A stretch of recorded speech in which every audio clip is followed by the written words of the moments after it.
Austin. I've got your video here of our lesson today. Let's look at the before on the left and the after on the right, and talk about the few changes that we made here. Number one, just with the setup and grip, we found that the right hand grip was a little too much in the palm and a little bit weak, which was causing your left hand and your left arm to come over, and that's why we can see a little bit of your right arm here underneath, which we don't want to see. So here, if we just get the shoulders around just a little bit, that right arm will disappear. So you just got to remind yourself to almost feel like you're a little closed with your shoulders at the start. And we've definitely strengthened the right hand a lot. You got your lines and your arrow pointing more to your left shoulder now. So let's look at your takeaway here. The first move was rolled into the inside because of the palm grip. So now we've got the club working back more one piece, and then up a little bit more. I got the wrong. Here we go. This was the good one here. So we go back. You can see, there we go, much better. So you can see the hands are working in, club staying outside the hands, shaft is more upright. It's perfect right there.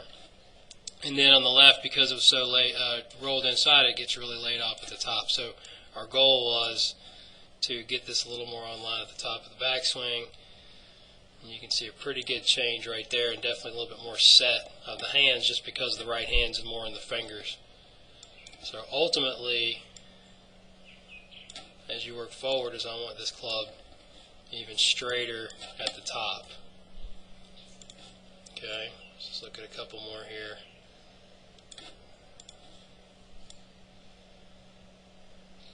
So you can see much better takeaway, and then coming down. So what happens when the club's laid off is the club's going to swing out in front of you a little too much, hands are going to release a little early, and then you end up getting the outside of the ball as you do here on this previous one. So coming down now, you can see, I'll go back to this original one,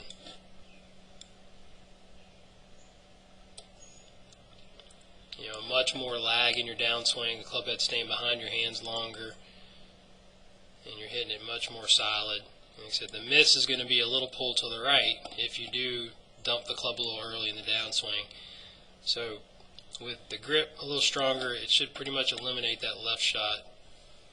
So you either should hit it really straight with a draw or just a little bit of a pull.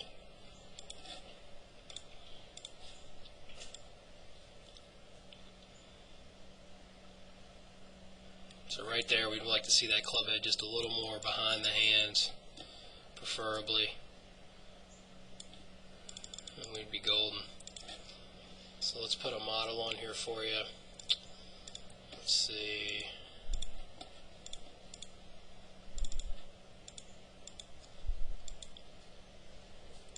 There's your drivers, so we can get us an iron.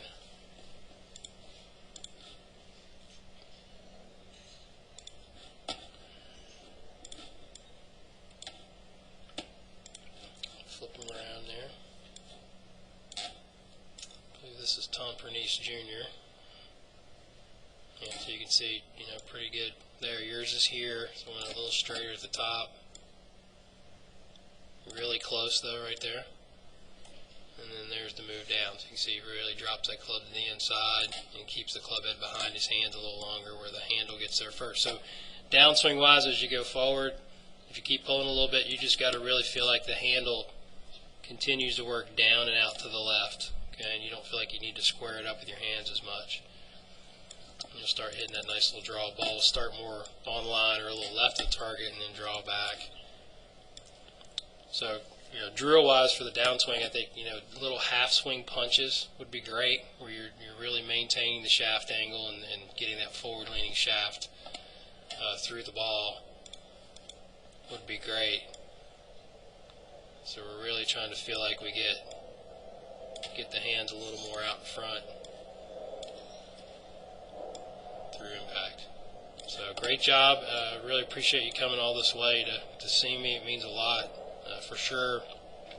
And we'll keep in touch and continue to work forward. But I think you're off to a good start here and getting that game into the 70s.